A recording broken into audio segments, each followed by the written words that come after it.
ছুটে চলা সময়, পিচঢালা পথে নুড়ি পাথরের গায়ে ব্যস্ততার গল্প।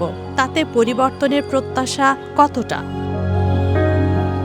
ব্যালট বাক্স থেকে বেরিয়ে এসেছে সিদ্ধান্ত।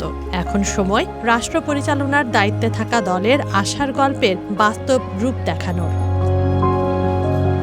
রাজপথ, বাজার, বাস স্ট্যান্ড কিংবা চায়ের দোকান, আলোচনা একটাই: নতুন সরকার মানুষের জীবনে পরিবর্তন আনতে পারবে কতটা। রোজা রমজানের দিনে সকল মুসলিম ভাইদের জন্য যেন বাজার মূল্য একটু কম থাকে এবং সাধারণ মানুষের জন্য কিছু খেয়ে বাঁচতে পারে। অনেক জায়গাতে ছিনতাই, চুরি এগুলো অনেক বেড়ে গেছে, এগুলো যাতে হচ্ছে যে নিয়ন্ত্রণে চলে আসে। আমরা বাংলাদেশ চাচ্ছি এমন একটা দেশ যেখানে হিন্দু, বৌদ্ধ, খ্রিস্টান কোনো দলমত নির্বিশেষে দেশটা ভালোভাবে চলুক। নিম্ন আয়ের মানুষ যারা আছে, আমরা দ্রব্যমূল্যের দাম কম চাচ্ছি, আমরা যাতে ভালোভাবে খেটে বা কর্মসংস্থান ঠিক থাকে।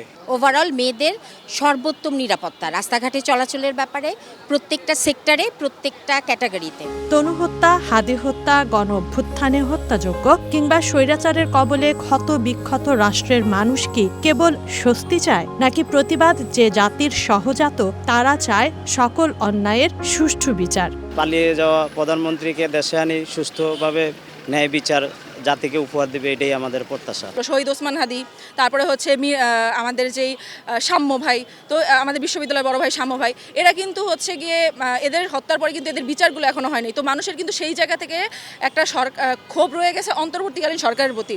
এখন মানুষ চাইবে যে যখনই নতুন একটা সরকার ক্ষমতা এসেছে, সবার আগে এই হত্যাকাণ্ডগুলোর বিচার হোক। আমার ছেলে রাত্রবেলা 7টা বাজে ঘরে ঘরে উঠে নিয়ে সন্ত্রাসীরা তার ডান্ডারের চোখে অর্থ মারছে, চাক্কু মারছে, আর বামদারের চোখে অনেকগুলো মারাত্মক জখম করছে। এটা আমি সূক্ষ্ম বিচার চাই। জনমানুষের প্রত্যাশার তালিকা যেমন দীর্ঘ, তেমনি দীর্ঘ নতুন সরকারের সামনে থাকা চ্যালেঞ্জও। অর্থনীতি সামাল দেওয়া থেকে শুরু করে প্রশাসনের শৃঙ্খলা, সুশাসন নিশ্চিত করা, সবই এখন বড় পরীক্ষা। ফার্স্টলি তো হচ্ছে ইকোনমিক কনস্ট্রেন্ট, কারণ ইকোনমির দিক থেকে তারা অনেক কয়টা ম্যানিফেস্টো দিয়ে রাখছেন, কিভাবে হচ্ছে তারা এগুলো মোকাবেলা করবেন, এটা ফার্স্ট। সেকেন্ড অফ অল, এখনও কোনো মেগা প্রজেক্টে হাত দেওয়া হয় নাই।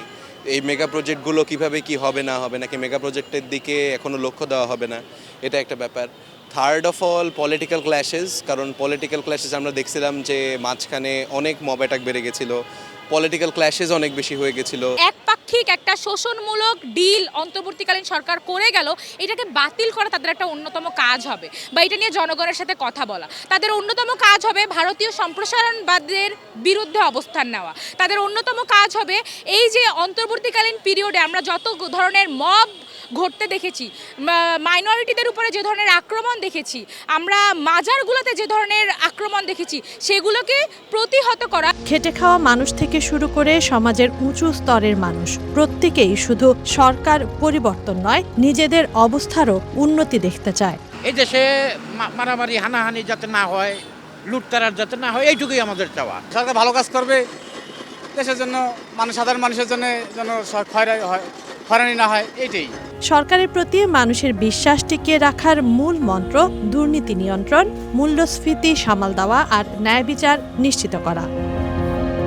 নির্বাচনের উত্তাপ কাটিয়ে নতুন সরকারের কাঁধে এখন প্রতিশ্রুতি পূরণের চাপ।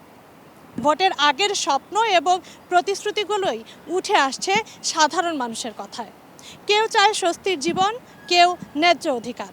প্রতিশ্রুতি এবং বাস্তবায়নের মাঝের দূরত্ব ঘোচাতে তৎপর হবে সরকার, প্রত্যাশা মানুষের।